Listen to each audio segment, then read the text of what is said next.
You can hear me coughing. Nice.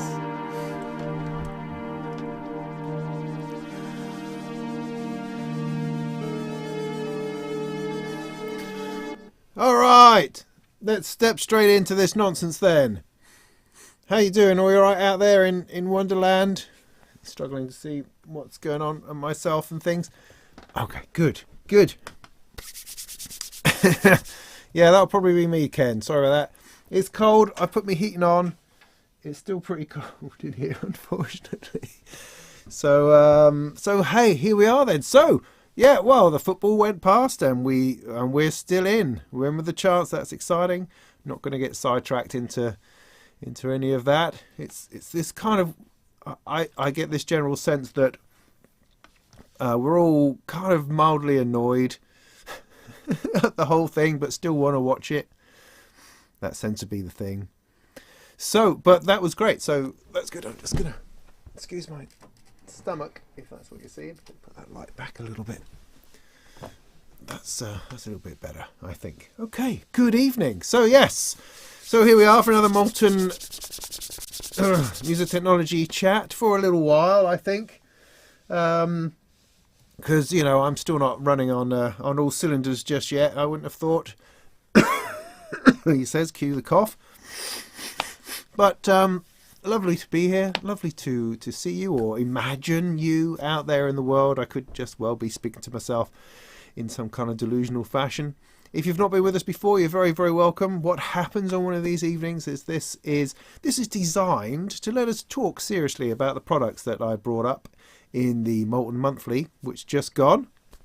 So we get a chance to talk about whether we think sequential is just phoning it in, or whether they're really developing an exciting series of synthesizers, things like that. But what normally happens is that we just sort of chat about stuff, and people say rude things in the comments, and we tell them off, and people fall out. A bit of personal abuse, that kind of thing. That's generally seems to be what occurs. Checking my mic levels, all right. That looks okay. Ken's on the old peculiar, which seems about right. Everything seems to be working. Thanks, Andrew. Great. So, good. In that case, what do we want? Do we want the hazy? I mean, I'm a sucker for these cans, aren't I? I just am. I can't help myself. So, do we want the Gamma Ray or the Lunar Haze? What do we think? Lunar Haze is a bit more fruity, I think. So I can get into one of those. I finished off my video on the... Just put it down here. Well, no, I didn't finish my video, but I did build... Come here. I did build the Hades this afternoon. I found a spare hour. Quickly threw that together while no one was noticing that I was missing. So that's good. So I should have that video out tomorrow with a bit of luck. And yeah, this is a raucous little thing. Raucous little thing, that is. Perfect companion to the Erebus. Those two together are just lovely. I've always wanted an Erebus. Always. I kicked myself for not getting one back when I was first starting out, when that was about. Because it was tossing up between that, the No Coast, and the Mother 32. That was the decision I was trying to make on starting my journey into modular. And I ended up going with the Mother 32, which felt like the safest choice. Which it is, I think. But I still would have loved an Erebus. I mean, particularly it's that echo that just makes all the difference in the world. Although it's a bit noisy. I was quite surprised at how noisy that is. I'm going to go with the Gamma Ray, I think. If nobody minds. Corey says Gamma Ray. There you go. He's the man. It's Lunar Haze, unfortunately, not Purple Haze. Well, there's purple in it. So yeah, I've enjoyed making those. And of course, people have been making a fuss about how they're not actually available to buy. Which is true. I mean, Dreadbox has sent these over. And to be honest, I thought they would send them over a bit earlier than they did. I kind of assumed that they would send me the kits before they released the kits, so that I had best chance of actually providing a useful service to people who were getting the kits. But as it turns out, they only turned up on Friday, and I thought, well, Do people still want videos on it, even though the kits are sort of sold out? But actually, somebody said on Facebook that, oh, I'm glad.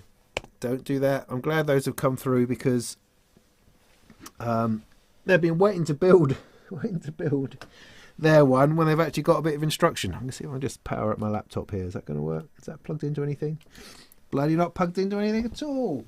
What good is that? Oh, I need to find a... Come over here. 1 second. Is that now powered? Yes, okay, better. Good. So I don't lose the chat. What was I saying? Oh, yeah. So I'm sorry if they're sold out of the kits. Maybe they'll do more kits. I don't know. But as I understand it, the fully assembled versions should be available in the middle of December. Somebody else said the new year, but I understood it to be mid-December.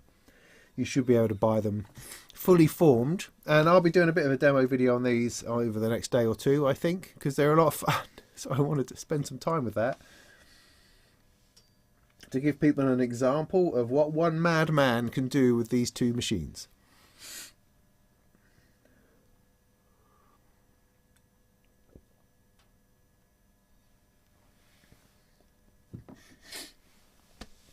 But yeah, it's been well fun. Getting a little collection of little desktop synths now, so I must do something with that too. So I've now got those two. Well, I've got the Dysmetria and the Dysphoria. Is that what it's called? I can't remember because it's in a box over there, so I can't quite see it.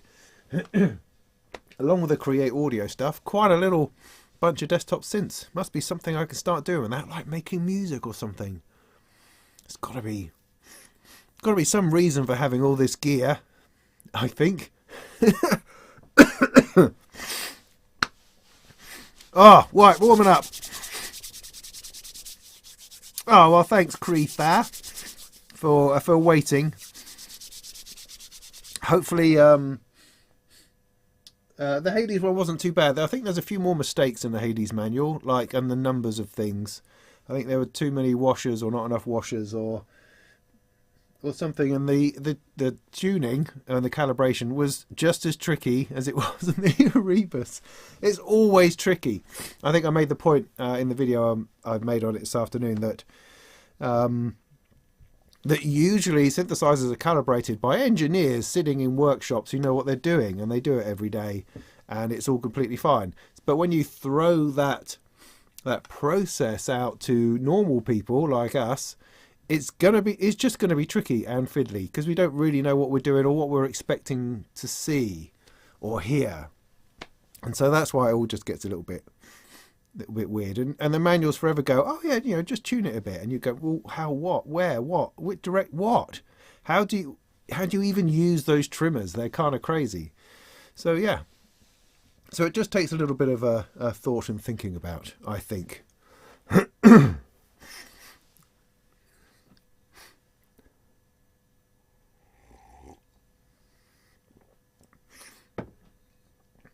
Your Erebus took 3 weeks to arrive. Great. Well, it's good. It's not difficult. Just a little bit of messing about. As always, messing about. Messing about.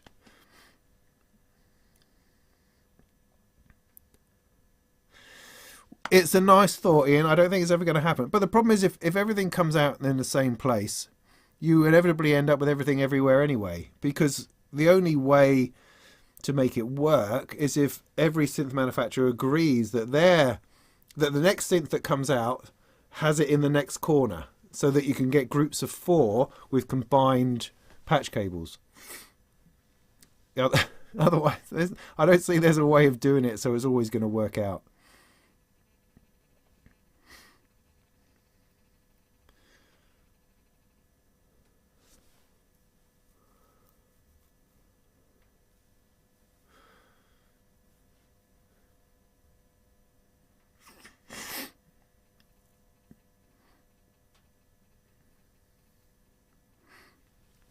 I had a DX7 in a flight case, weighed a flipping ton. I couldn't keep hold of it. I bought it from an old music shop in London that was closing down for like 50 quid. This was in 2000 and something, I think. And No, it wasn't even then. It was in the late 90s. And I dragged it all the way home on the tube. On the bus and the tube all the way home. Just a nightmare. So heavy. I couldn't believe how heavy it was. And I just, from there I went to living on somebody's sofa for a bit and then living somewhere else. I just could not keep hold of it. So I had to let it go, sadly. I should have done better. I should have stored it in my dad's garage or something.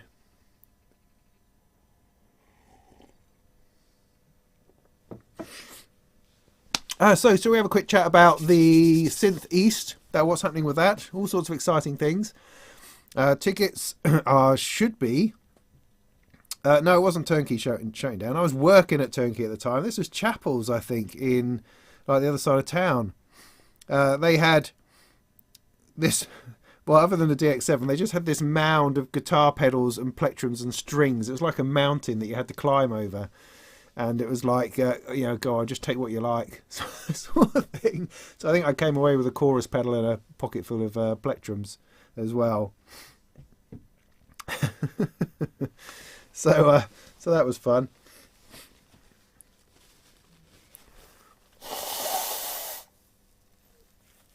Oh yeah, far easier build. The thing with the Dysphonia was all soldering and stuff.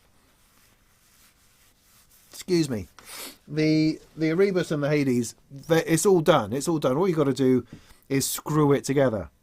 So you're assembling it like you would the Moog Mavis. So you're just putting some screws on, you're then putting the PCB on, screwing that on, putting the faceplate on, putting the nuts and washers on, putting it in the box. That's all there is to it. It's not difficult. It's the tuning and calibration that's a little bit tricky, but other than that, you can do it in under half an hour, I would say. Okay, and my first synth was a DX100. Well, it was my dad's, obviously. And again, I sold that at some point. Because I had periods of my life where I was really, really poor. I just had no money at all and had to sell things like guitars and synths and everything I had, basically, at one point. Which was very sad, but there we go.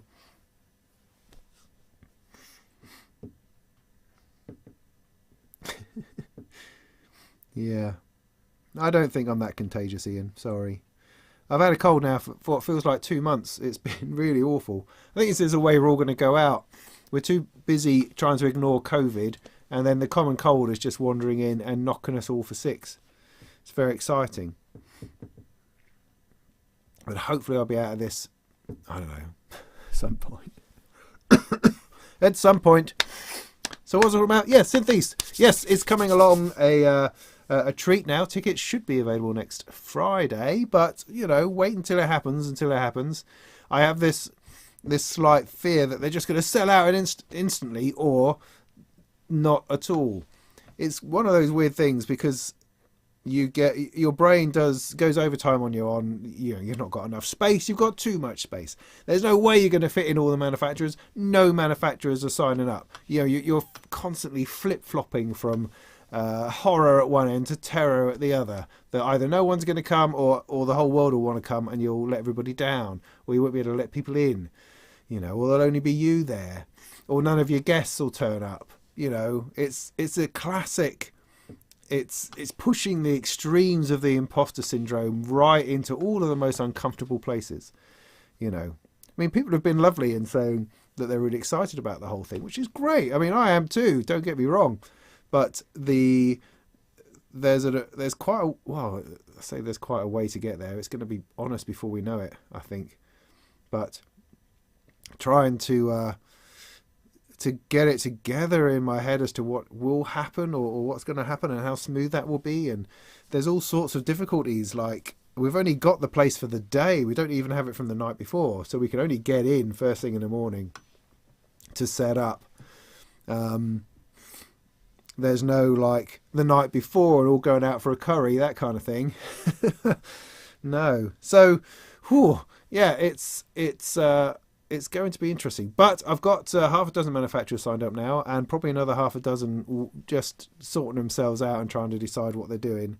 So it should truck along. Hello, Twitch out there, Abraxas. Thanks for joining us.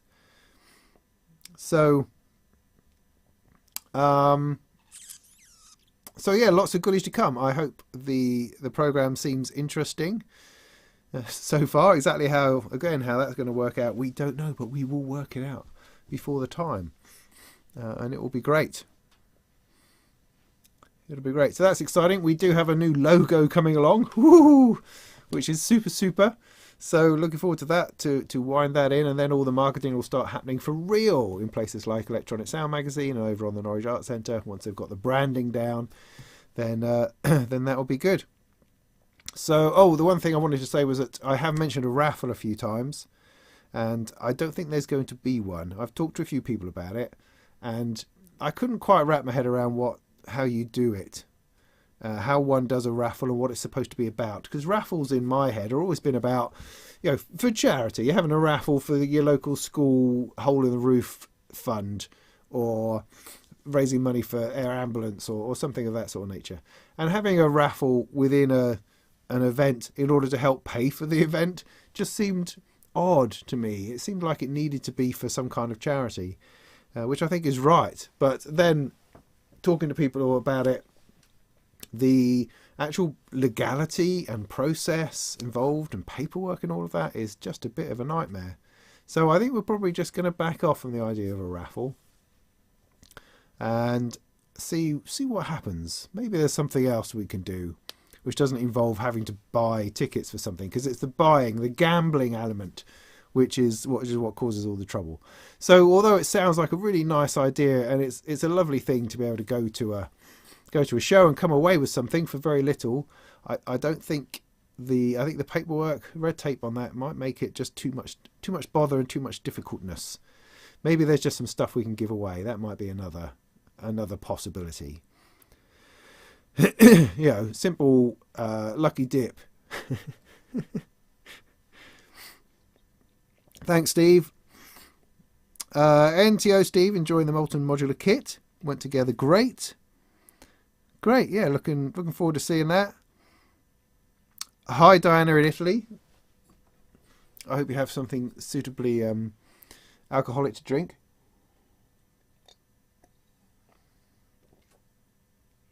You're selling. What am I selling?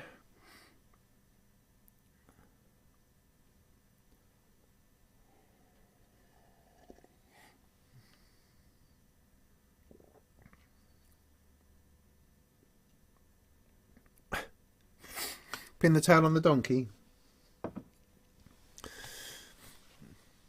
Yeah. Possibly.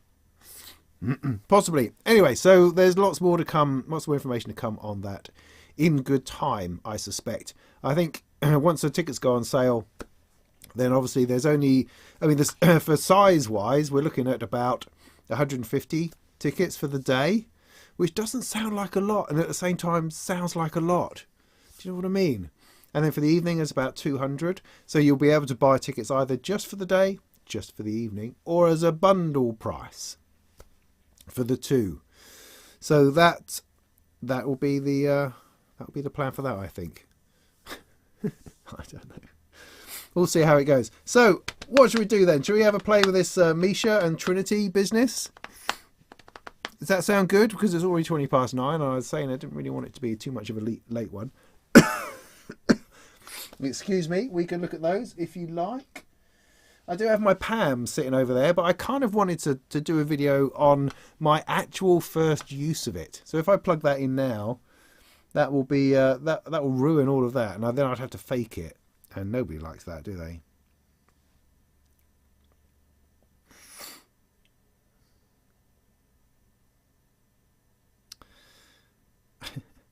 Yeah, Steve, we could give away something. Possibly.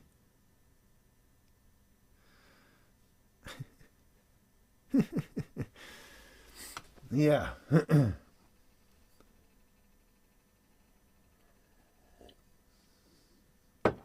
Well, I haven't had this patched in yet, so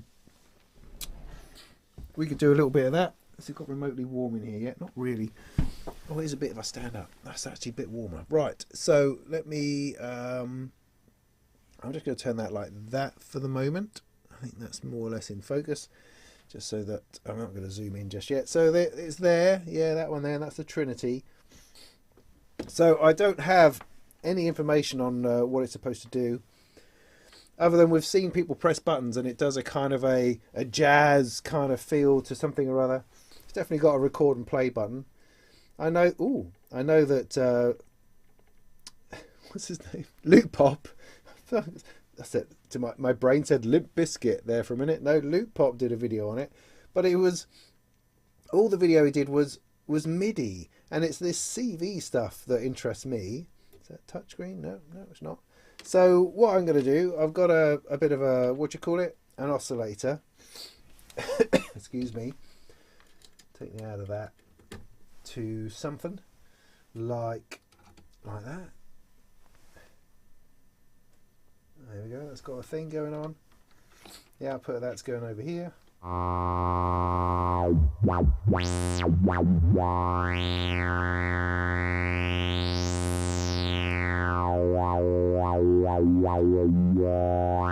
like a good bit of didgeridoo.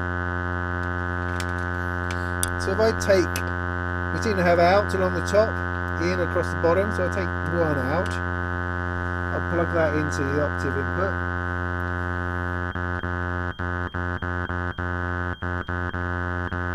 It does naffle, so that's exciting. So that's the trigger, that's why. That's the CV.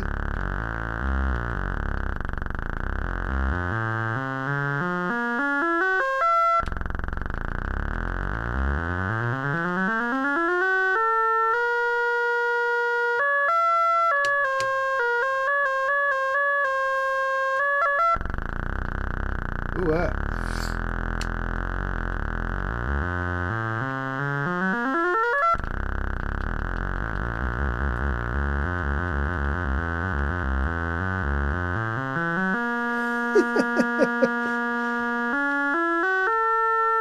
So I'm on double harmonic or something. Harmonic mark.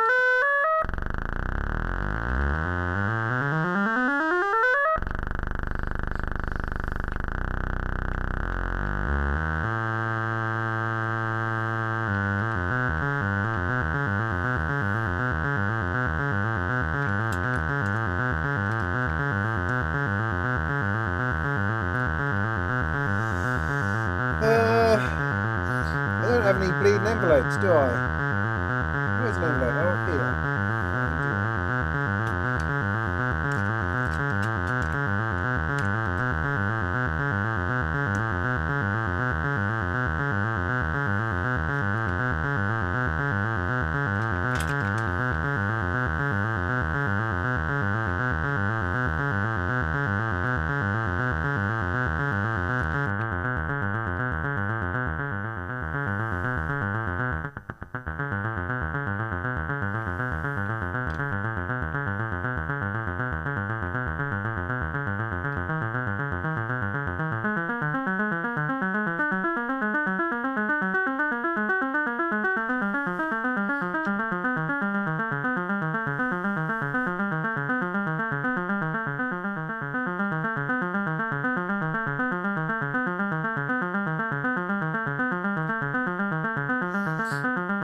Bum bum bum bum bum. Thing.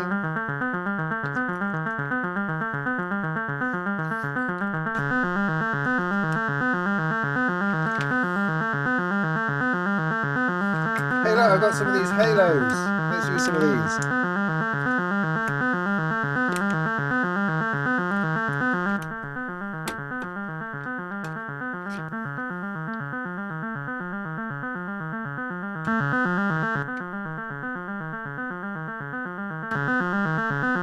Or maybe not. Let's try something else. 1 second.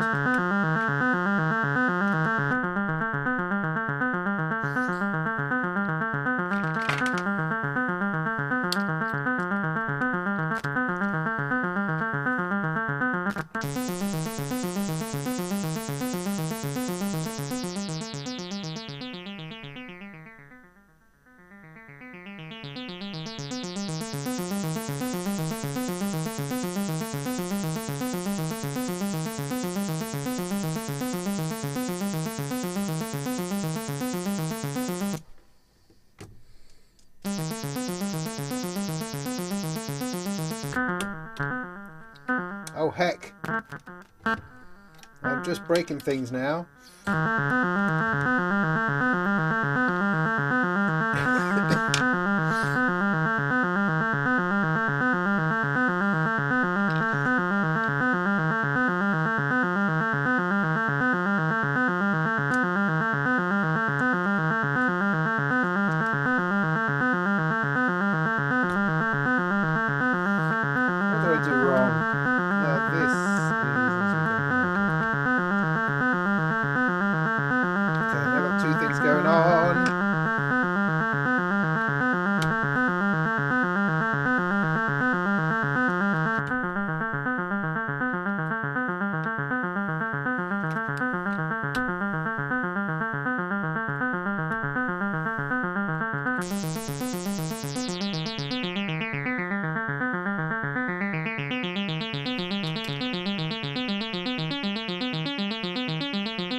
That should be scale, but it's no longer on scale. I wonder why that is.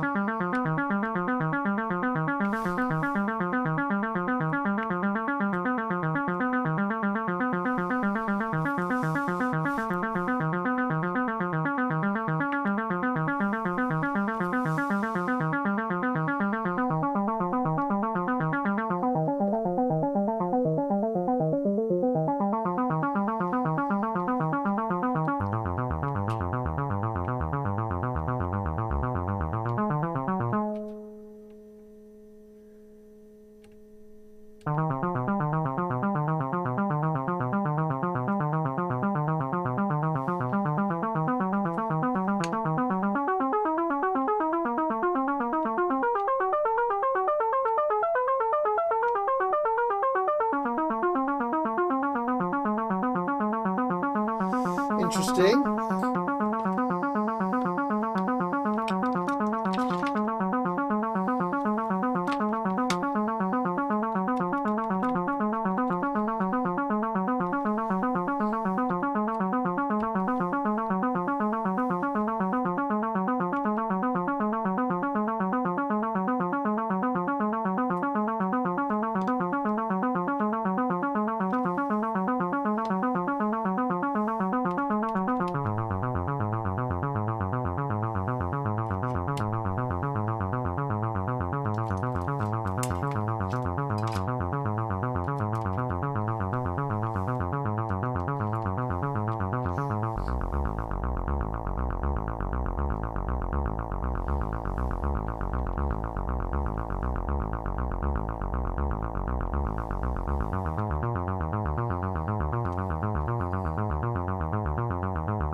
Alright, well those CV inputs don't seem to do anything very much.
What is going on?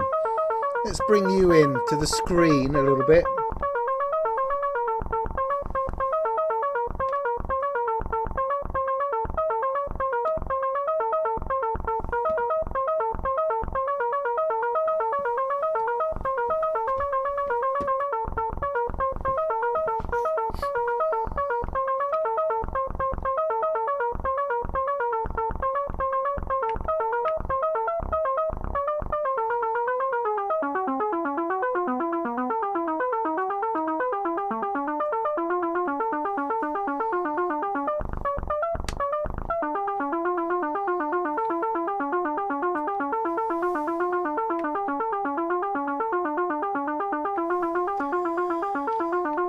Give it a clock. Yeah, that worked.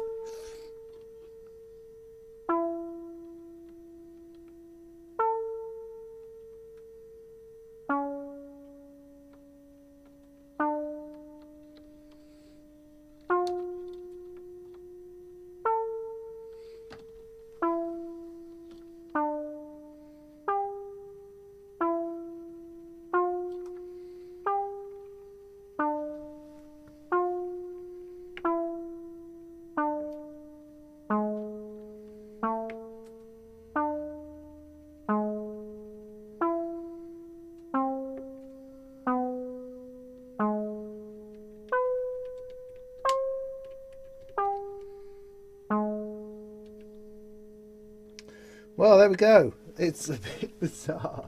That clock isn't working. That clock's going faster than anything could possibly go fast, and that was not working. Okay.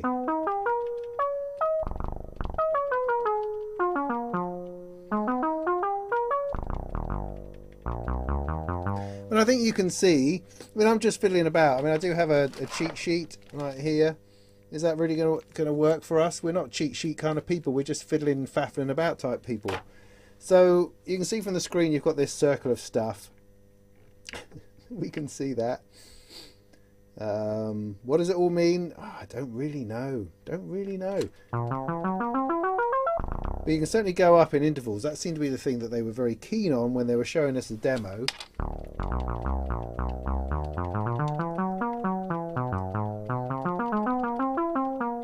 Is that you can jam with it, man.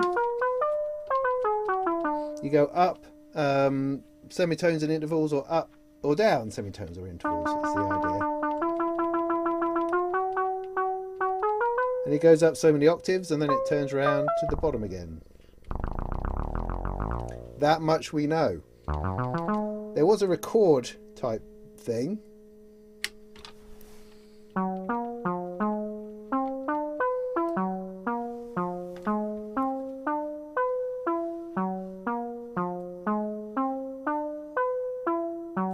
But it's quite simple. It seems to be only 8 notes, although there may be a way that I can do something about that. Then there seems to be a transpose mode.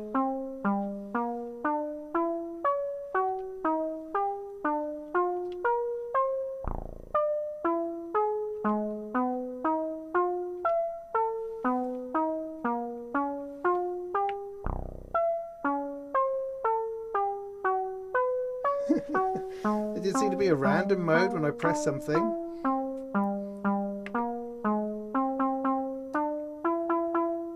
Look, triplets.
Well, I mean, I think you can agree that we nailed that without any bother.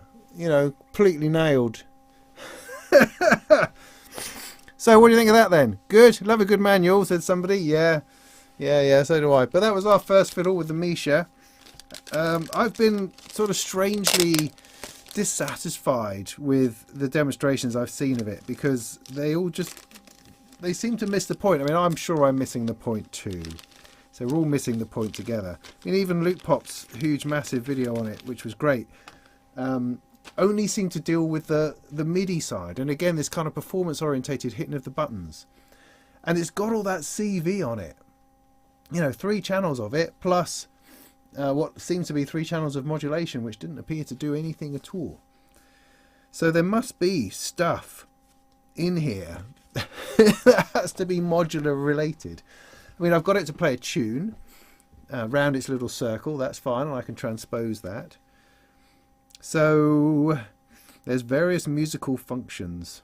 User-defined buttons, interval buttons, display, scale knob, clock input. Generates trigger gates and CVs. Programmable trigger and CV inputs to support intervals, pitch bend and other functions. So yeah, there's a whole thing to go through. Now I'm going to be doing this properly. You know, I want to make a nice and interesting video on it, so I will go into it in as much depth as I can find. I thought this evening it might just be worth turning it on to see what it does. If anything.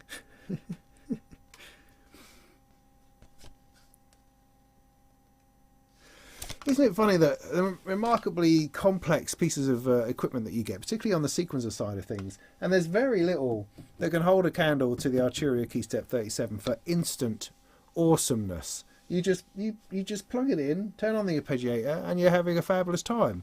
So simple. Whereas, you know, what is it all about?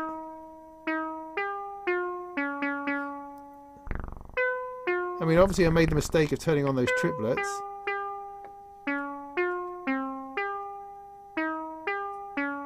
Oh look, I've turned them off. I've also input a rest in, which is quite exciting. Don't understand why the tempo is now quite so slow. But there's probably a menu for that.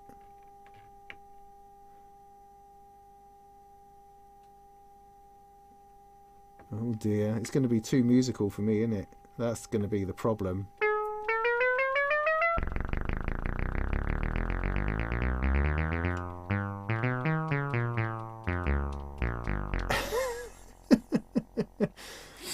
Just feel we want something else going on. I can't get back into the scale. I seem to have lost that ability. Oh, there we go. No, major. Must be some way of getting that to work. So I was going through scales earlier. I'm not anymore.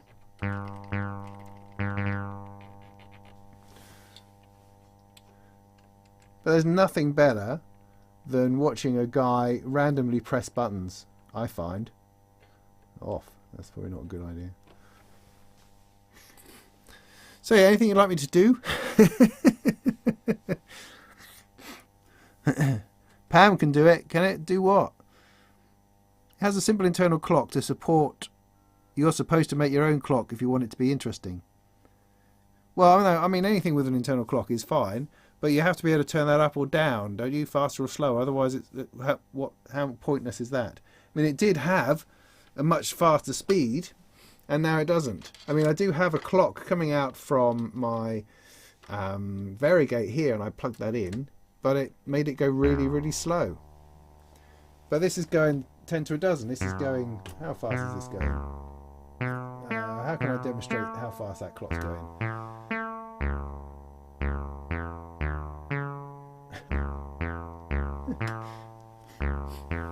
I'm not sure at this particular point. Or I could plug it into here. There we go.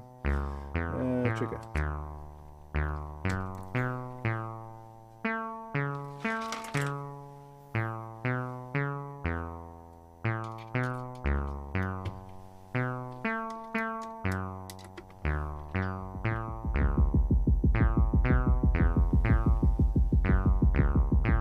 That's how fast the clock's going.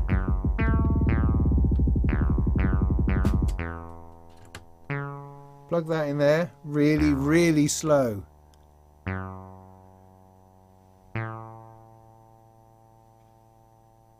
Go on. There you go. Go on.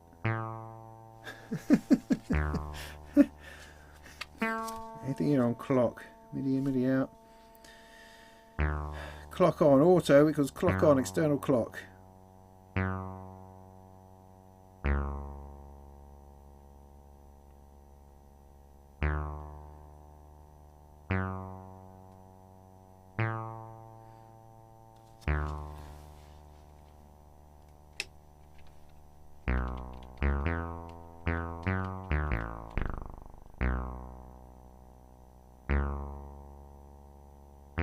That's painful.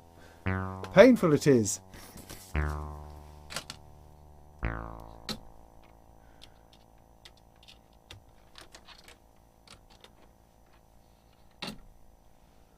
Clock in, clock out, clock out.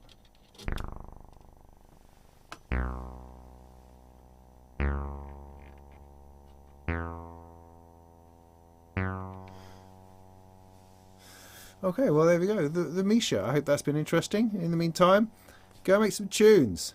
So that was great. is expecting 24 clocks per quarter note clock? Possibly. I mean, that's possible, but who knows? At the moment, completely impenetrable. Make sure you get the firmware update. That's probably a good idea.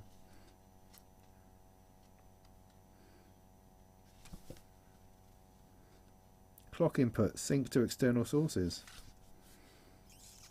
Clock menu. Press the shift button to page to the clock menu. Alright, hang on. Alright, not dead yet. Shift button, this one. Clock, external, BPM 28. Whatever it's external, it should be whatever it is that's coming in, yeah? You set up. Why doesn't... You would have thought if you move that, rotating the scale knob, and press the key knob to turn the internal clock off and on and off.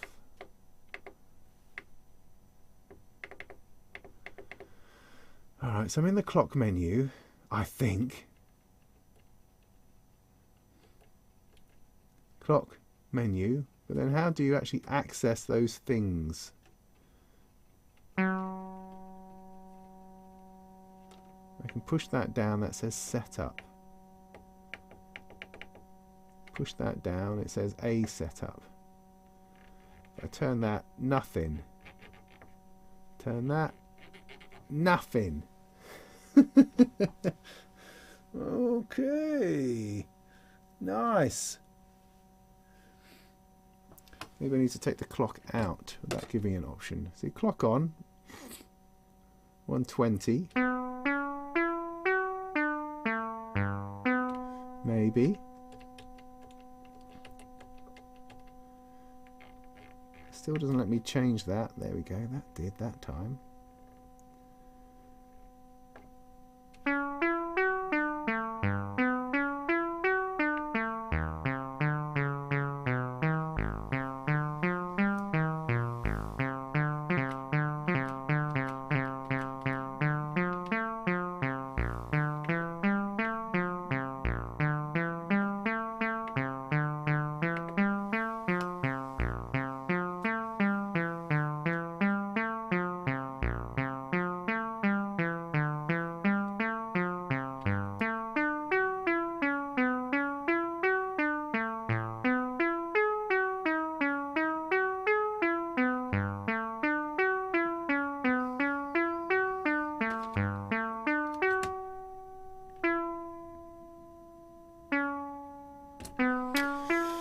Peculiar.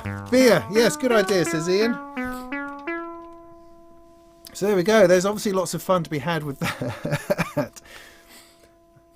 I suspect. I mean, normally speaking, I would assume, I don't think it's a terrible thing to assume, that in a Eurorack module it's going to just be based on clock, as opposed to quarter notes or anything else which you would generally find in sync on an external box, not on, you know, on a module itself. That generally defaults to clock because that's what you're using in your system. Everything is running on a simple pulse.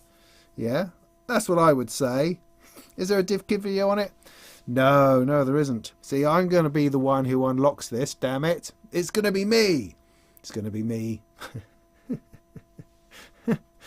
William's going to stick to his qubit bloom. I mean, you're a braver man than me, I have to say.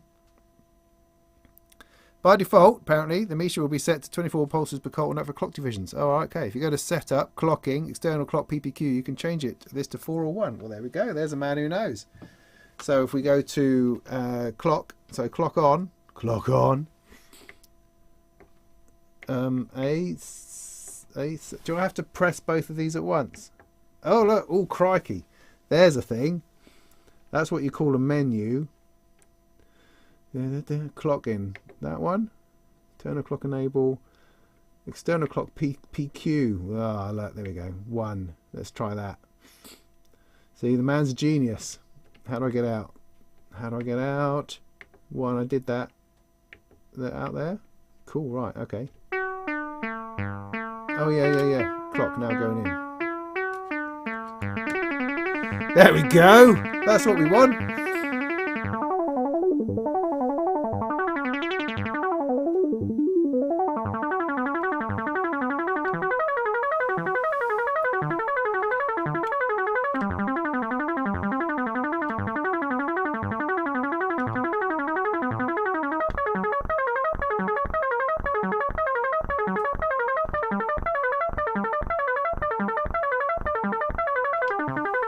It's already more interesting.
Now, if you get the CV inputs to select things, that would be interesting, wouldn't it? CV in X. CV function. Linking. Active state trigger function. Trigger mapping. Trigger CV function. Pitch bend. No, that's not interesting. Trigger function. Interval keys. Probably that. Let's do a bit of that. So would that actually do a thing?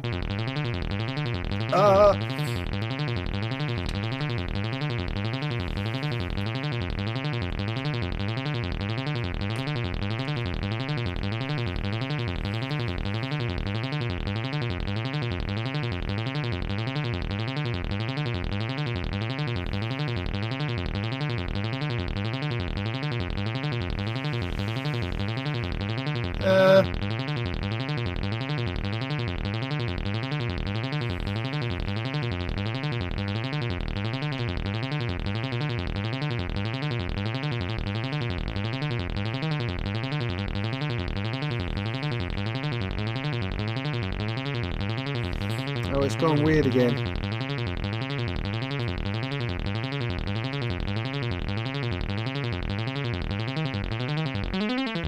See, what I was hoping was that the modulation coming in would actually achieve something.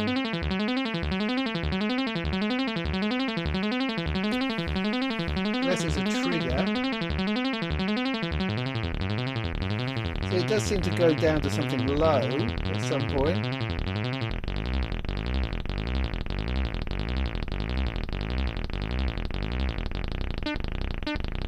I don't know what it's doing. Let's take a trigger.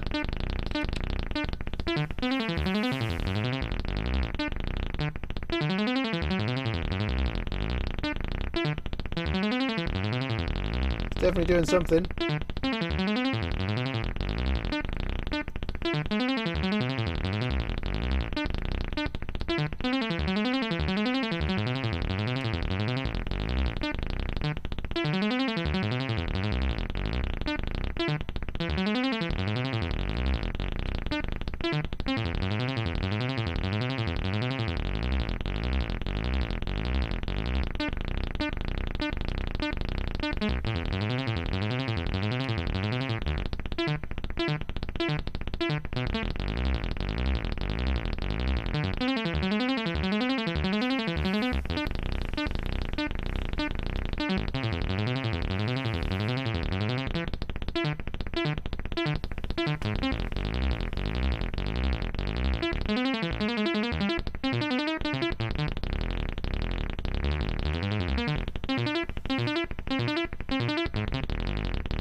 I've had me pills already, thank you.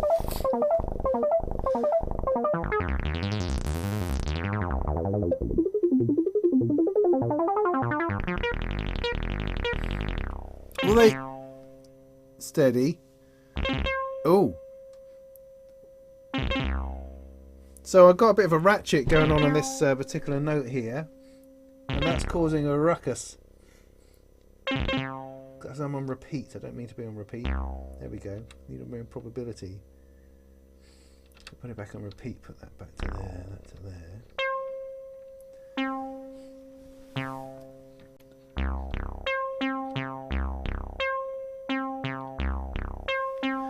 Now, interestingly, I'm now triggering this from the variegate down here, which you can't quite see. I'm just sending it the triggers at the speed you can hear, and that seems to be triggering octaves, funnily enough. That's interesting. Why would it be doing that, do you think?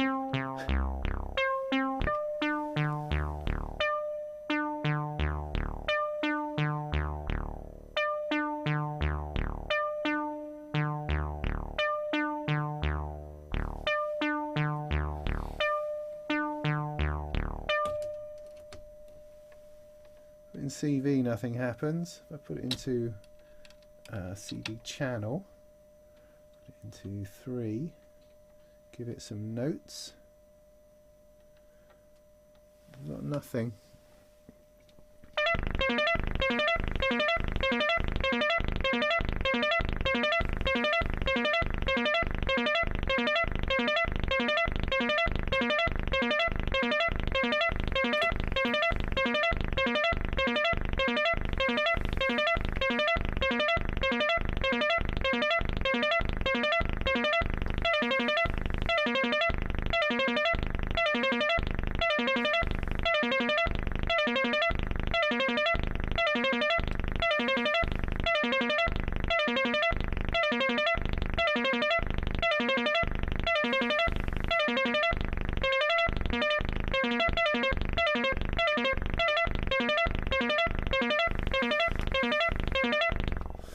Well, exploring continues, as you can see. I'll probably cover it in the manual. Probably. All right, then. Well, let's move on to the Trinity thing, which is here, which is very exciting from Modbap Modular. You can see that in just a little bit. Yeah, I'll zoom you in a sec. So this is a 3-channel digital drum machine, drum sound source, I suppose, with probably all of the usual sort of attitude we get from Modbap, which is going to be pretty cool. So each channel has voltage octave as well as trigger. So what I'm going to do, try not to blow myself up with my gaps in my rack. If I take something simple, so I have anything simple, do I have anything remotely simple in terms of patch cables? So I need a clock again, got a clock going on over there, that's going to that, let's take that, put that, sticking that into there. Let's, I've got, what have I got here? 1, 2, 3, going through the mutes, which is always very useful, I find. So let's take this one, where's that going? Oh, that's going to my thing over there, trigger 1, trigger 2, trigger 2, trigger 3,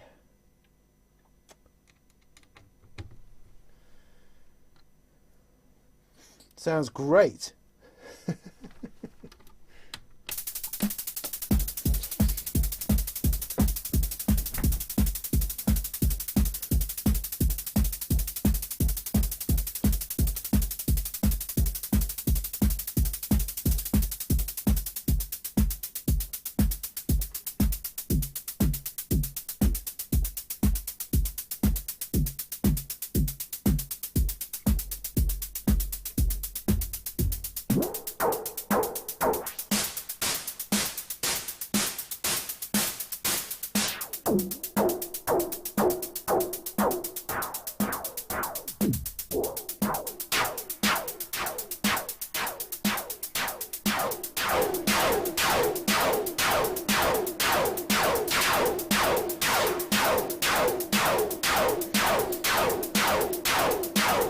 So let's bring you into that a little bit, just so we can see what's going on.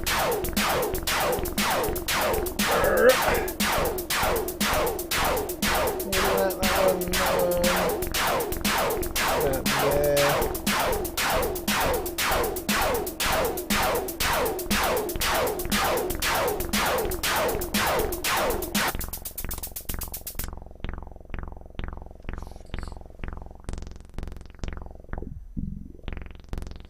Nice, so that's still getting something. There we go. Okay, so I'll take this first drum.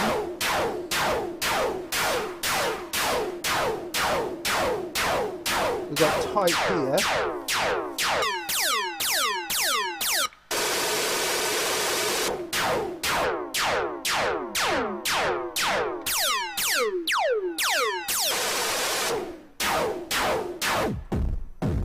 Let's go for a kick drum then, shall we?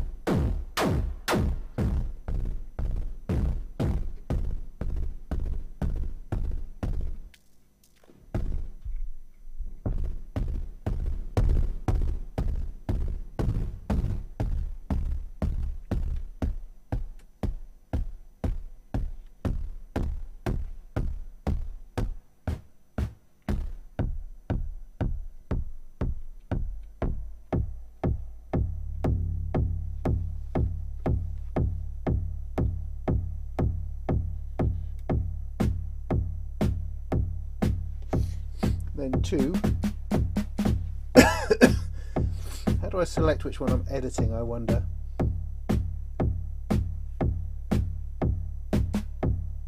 This is select, shift that. There we go.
Yeah, that's the fella. That's a bit more like it.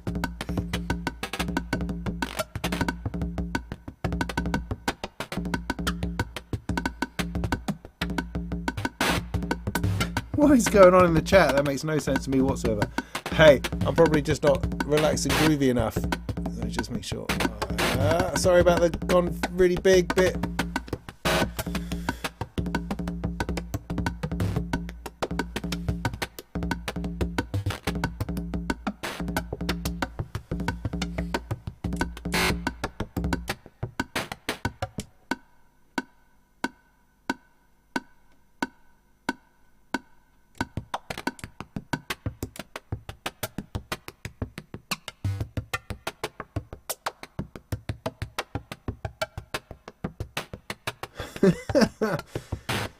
So that's the key. The fact that it has like a random cycle button, so you can just make a channel cycle through all the different types of sound. Because there are 4 sound engines, I believe, within here. You have 3 channels, so you can select one for each. Or by the looks of it, you can cycle through either randomly or going through orderly, which is a lot of fun.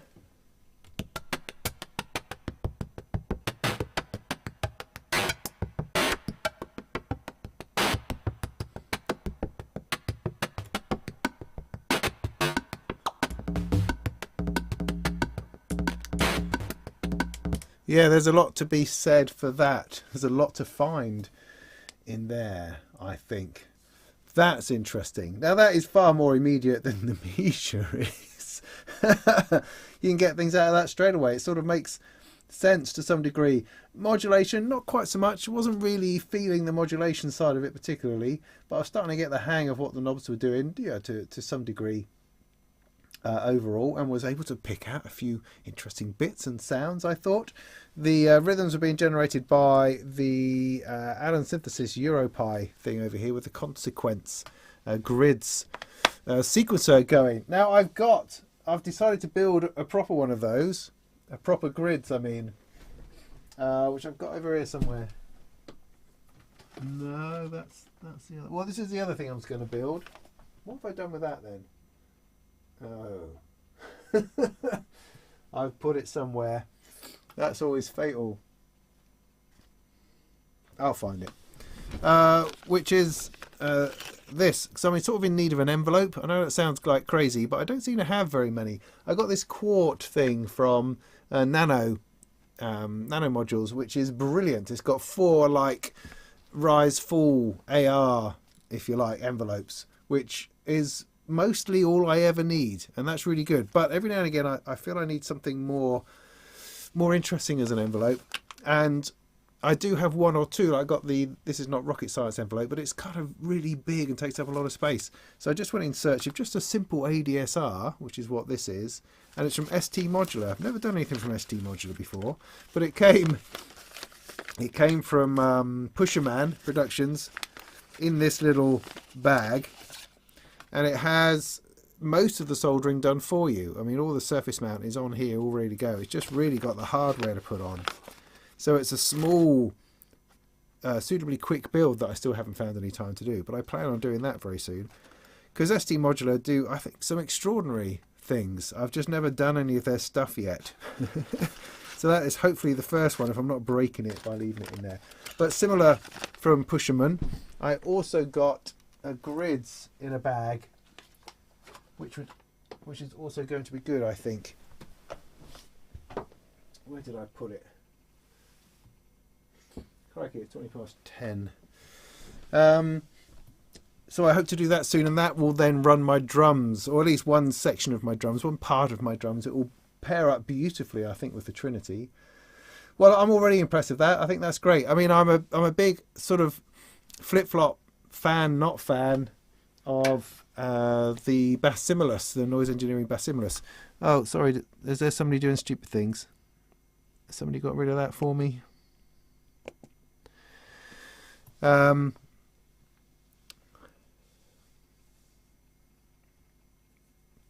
was I saying? Oh yeah.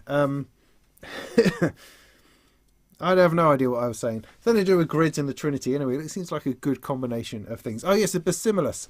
And I kind of liked it and then didn't like it. I can't seem to... I mean, the only way I get good stuff out of it is just to modulate everything. And then it becomes essentially a bit like this.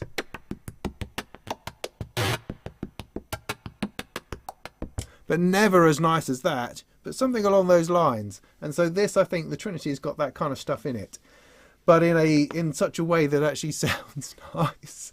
So, interesting. Liking that a lot. I think that's going to be fun.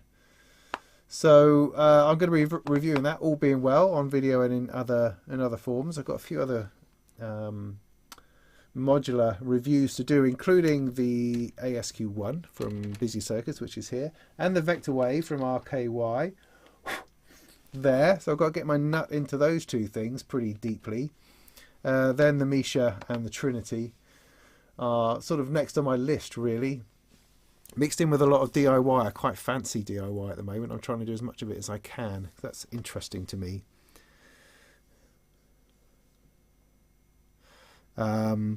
Sorry, I've been ignoring the chat. Let me catch up before we probably call it a night fairly soon. There was someone trying to sell me sex, which is always nice. Then lots of squares. Not quite sure what that was about. Thank you for the happy birthdays. That's much appreciated. I am 52. Is the rack wobbly? I don't know, is it?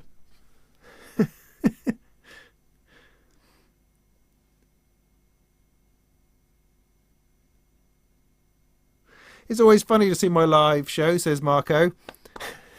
This sounds like an episode of Blankly Blank. I always learn so much from you. Bless you. Especially your modules inspire me to invest in also the same stuff. No better way to learn than to listen to strange and new modules. Keep on. Master greetings from Cologne. Thank you, Marco. That's appreciated. And thank you for being over in Facebook, which is usually full of nobody. So that's great. Okay, so people enjoying the drums there, I think. Can you turn the clang up to 11? Probably. Didn't know which that bit was, yeah. Yeah, it is like a bigger Basimilus. I think so. 3 channels of it. Thanks, Alfred.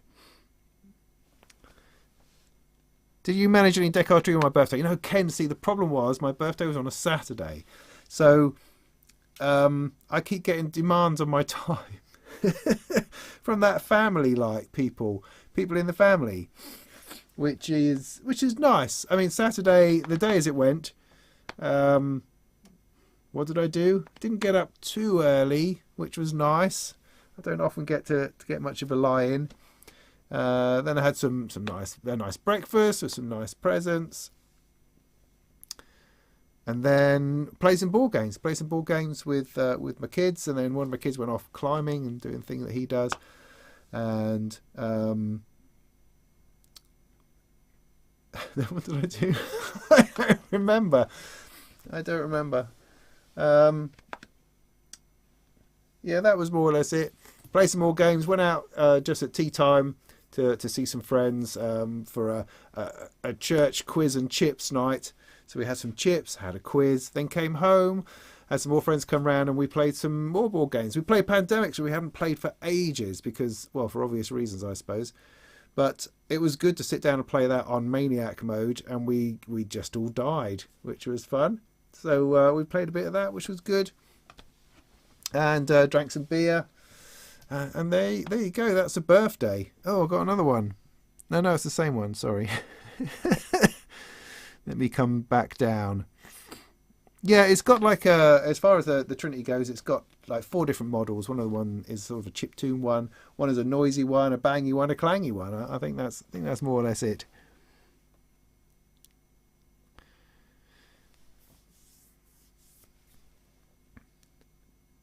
Yeah, through a filter is something that I never quite got the hang of, I don't think. That's the one thing that I didn't do, which probably is what it needs.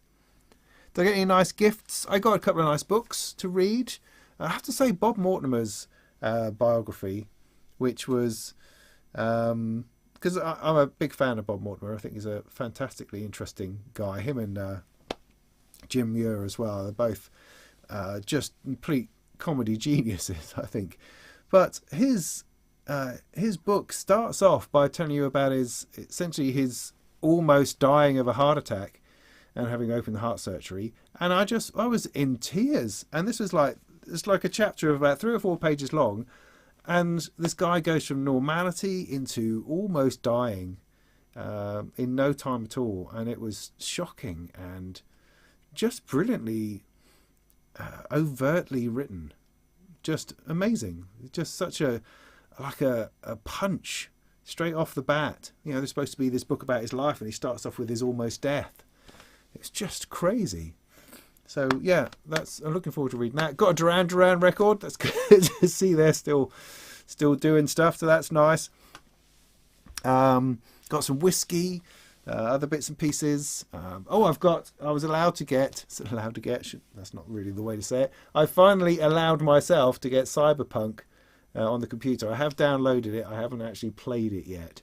So that's exciting. So I really enjoyed the Cyberpunk Edge Runners anime series on Netflix. I thought that was excellent. And so that sort of persuaded me to say that next time it's half price on Steam, I'll finally go and have a look. I mean, I'm not sure if my computer is up to it, to be honest, but I felt that this long down the road, a year or so later, it should be working properly as far as the game's concerned, and I thought that might be interesting. So if I can ever cram in some video game time, I'm going to give that a bit of a go. Climbing in Norfolk. No, we have to invent our own rock faces. Mike, we played through the first Legacy season on during lockdown, funnily enough, and thoroughly enjoyed that. That was awesome. Season 2, not so much. We've probably got 4 or 5 months into it, and it's not grabbed us in the same way, which is a shame, because the first one was just superb. But the other one, season 2, not so much. It just didn't somehow have it. I'm not quite sure why. Interesting though. We really enjoyed the season 1 Legacy. Have I seen Peripheral? Yes, I've been thoroughly enjoying that. That's been great. I think there might be an episode I haven't seen, so that's probably what I'm going to go and do shortly. But I don't know the book, but yeah, the series itself has been very interesting. Haha. Have I actually read Neuromancer? No, of course, nobody's read Neuromancer. Yeah.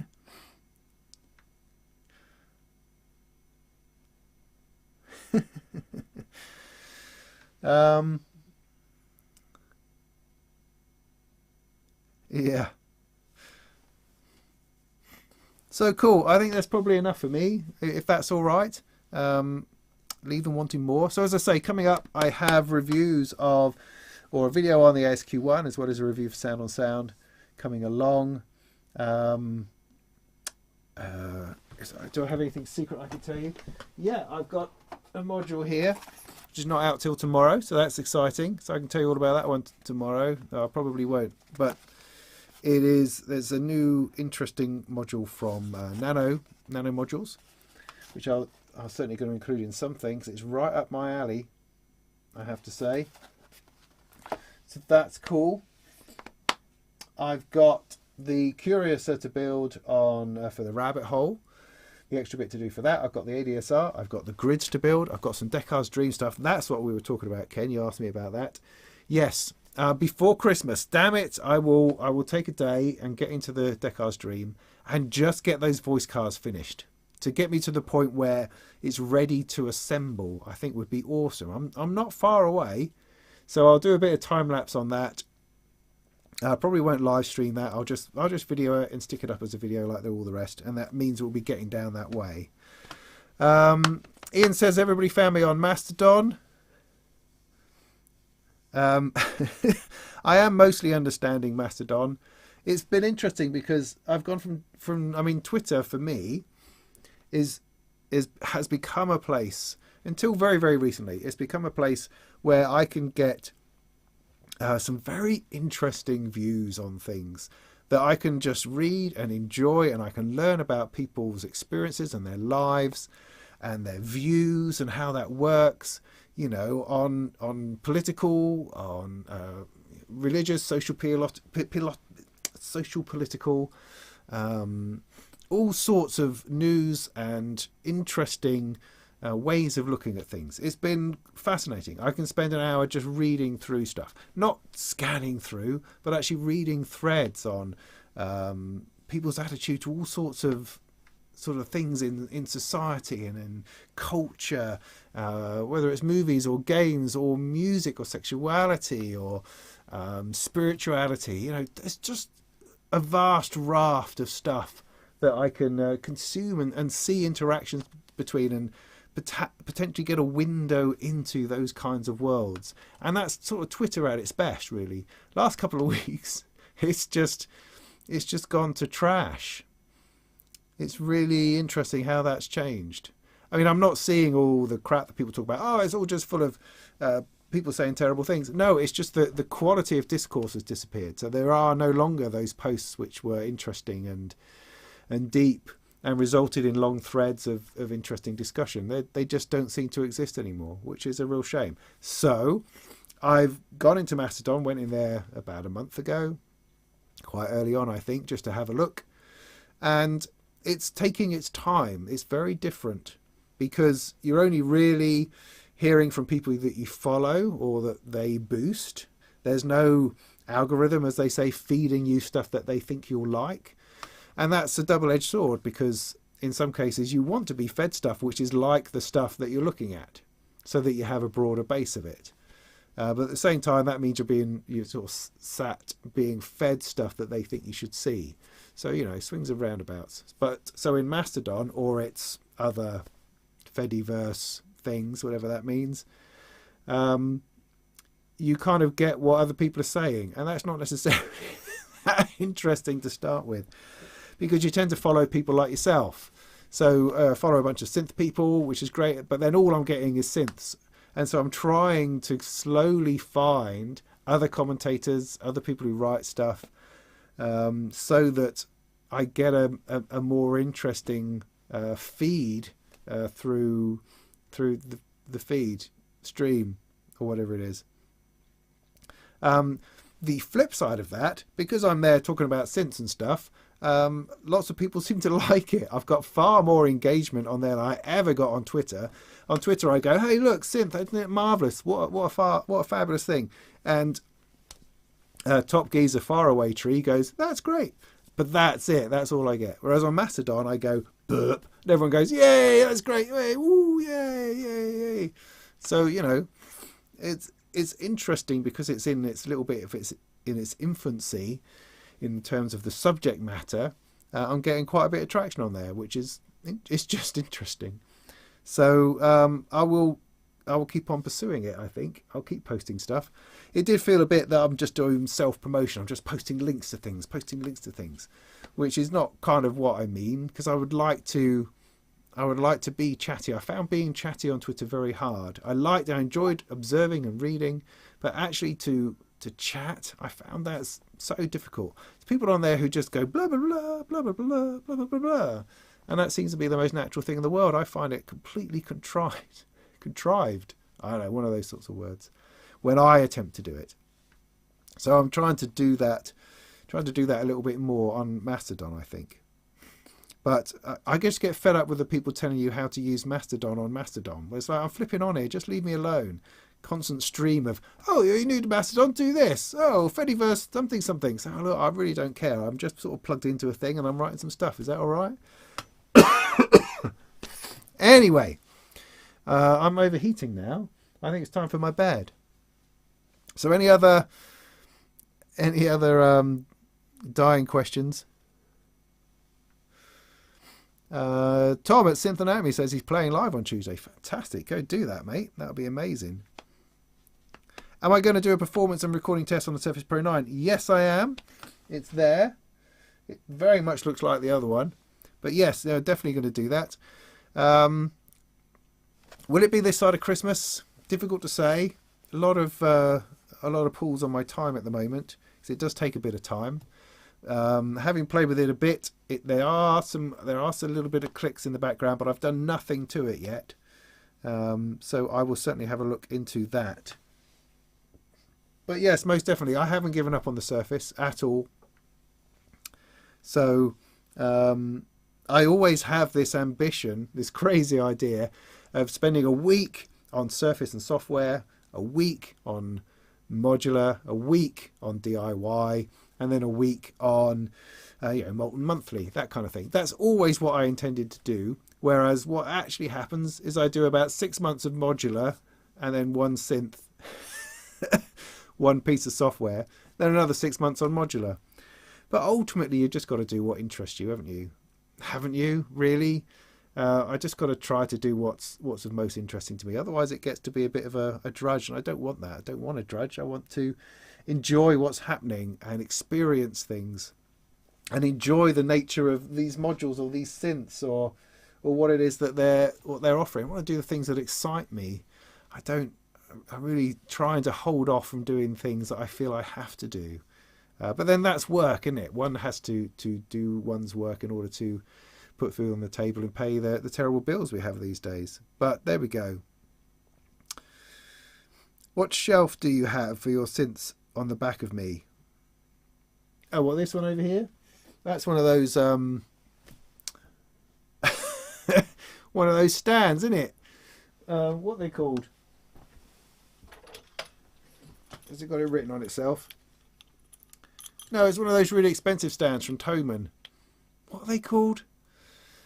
That's what I've got anyway. And I tried to fit everything on the one stand. Because I don't have big wide synths. I'd like to have big wide synths. I don't. I just seem to have little ones. Jaspers. There we go. Thank you. It's a Jaspers. And it's totally brilliant. It's so worth it. Because I just had flipping little synths knocking around, falling over, being trodden on. And I've got them all up off the floor. They're there. I could potentially use them. I'm not saying that I have, but I could potentially use them. It's been a real space saver, I would say. Yeah, permanent crap cold, Andrew. It's just rubbish. Yeah, I'm sorry about quick lock, Ian. I mean, somebody has to go for the quick lock ultimately, and I guess it had to be you. But one day you'll realise that you too could have a non-quick lock stand, because there is life outside quick lock. I know it seems shiny and new and exciting and really what you should be doing, and it's really not.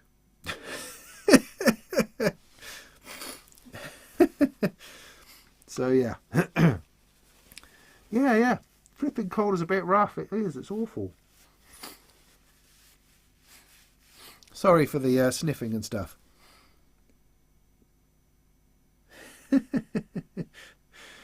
Yeah, no Lambo for me.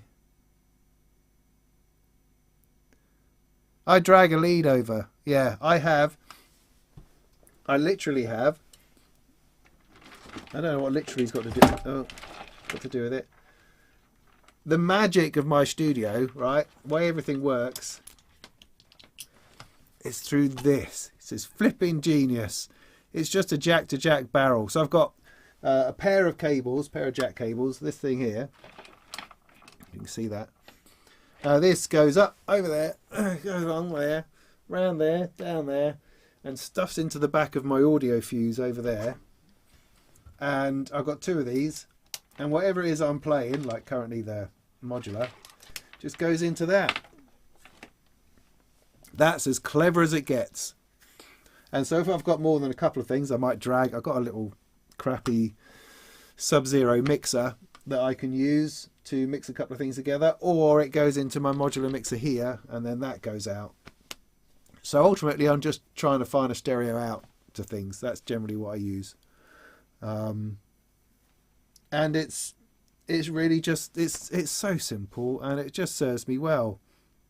Yeah, single point of failure. Exactly. So I know what's wrong when things go wrong, and it's usually the audio fuse. The most trouble I get with anything is actually the audio fuse. It's a very troublesome little interface, and I have been planning to replace it for many years and can't seem to find something to replace it with. But I will do. At the moment, the ID44 is pretty close to being it, or that new SSL one. Something desktop is what I want. I need at least 4 inputs. ADAT ideally, but also loopback. Because if I'm going to go for a new interface, I need it to have loopback, because that's something that I would use.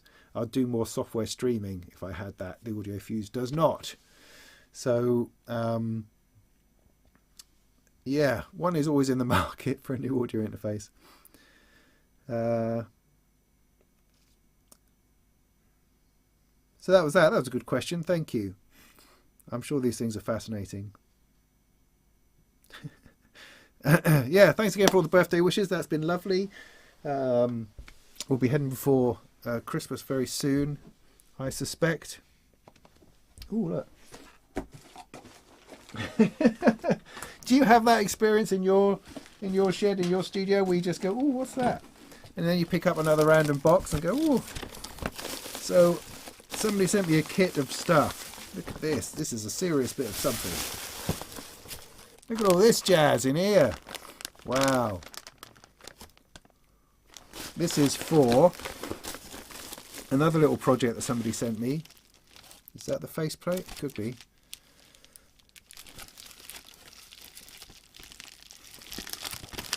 Yeah. It's totally fabulous. It is the Matrix Programmer. Whoa. I remember seeing it. It's from Vox Machina, I think, or Hox Machina, or someone like that. It looked really interesting. And so they sent me one of those, which is great. Looks like quite a big kit, quite a big build. It's going to be fascinating. Looking forward to doing a bit of that. They also sent me a couple of even clock dividers. Frequency divider with even divisions from Cyan Modular. Had a few things from Cyan Modular. Little bits and pieces that are really useful. Even clock divider. But of course I've got Pam to try out. Oh, I really have. That's going to be interesting. So yeah, lots of good stuff. Lots of good stuff to do. To play with and to try. Not enough hours in the day. New Year live stream with Dekar's Dream. Yeah, the 8 pre I think does have loopback. The original Audio Fuse does not. Unless I've really missed something important. I'm pretty sure I haven't.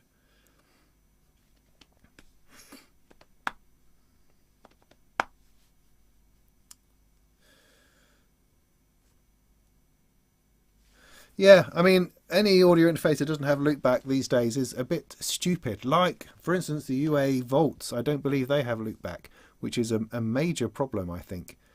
Because a lot of people are live streaming, a lot of people are podcasting, and in order to be able to capture the output of your software and send that out somewhere is really, really great. So if I was live streaming using a piece of software, loopback would enable me to take the output of that software and route it back through my streaming software, you know. And I can't do that on the Audio Fuse, to my knowledge.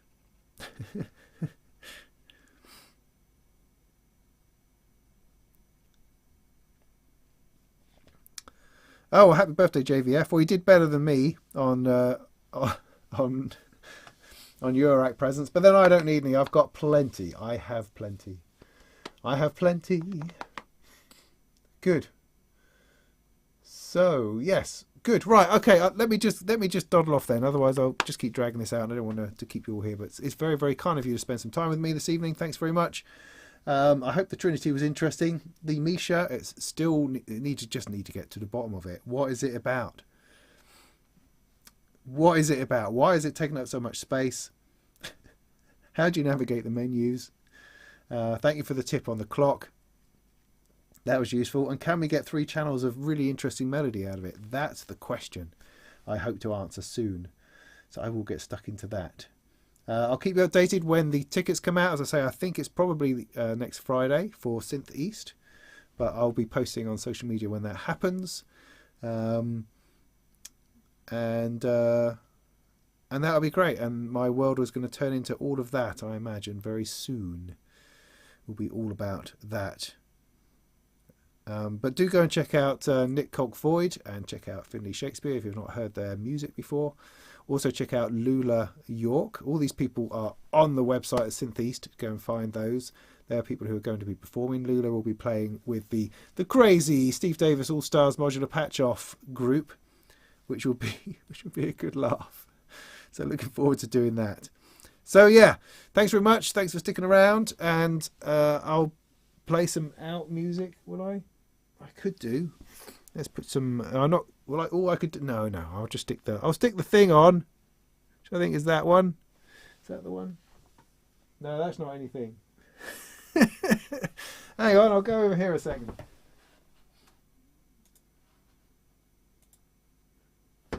What one's that? Oh, it doesn't matter. I'll just press the button and it'll go. So cool. Yeah, thanks for all that. Take care out there. Lots of stuff. I'm always contactable via social media on Mastodon. Just search for my name, you'll find me. Instagram, all those sorts of things. I'm always happy to chat about stuff. So do feel free to get in touch. Otherwise, go and make some tunes and that. Cheers. It's a funny thing doing these things. It really is. But it's lovely to have you here. See, I don't want to go now because there's like 80 people sitting there going, what's he going to do now?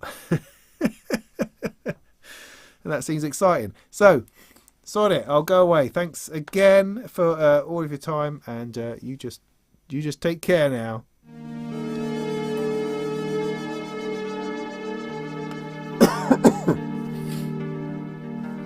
Oh, yeah, read this fellow there.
He's back.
I'm not sure that's really holding together. All right, gone for real this time. Sorry about that. I mean, thanks for that. I mean,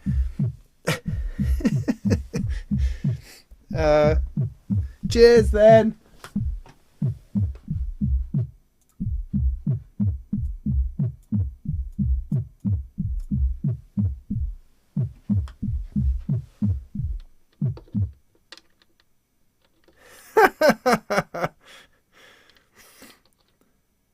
Thanks, Trav. And, you know, I mean, sorry, I'm not, and, you know, and all that. I will do more music soon. I will, absolutely. I've got the flipping reel-to-reel sitting there staring at me going, why are you not using me? So I do plan to, do intend to, do mean to. And, yeah. But obviously, I mean, I've got this gig coming up at the Synth East, so I have to prepare for that. So lots to do, lots of jamming to do. Need to do more of that, absolutely. So, thanks everyone. Going now. Bye.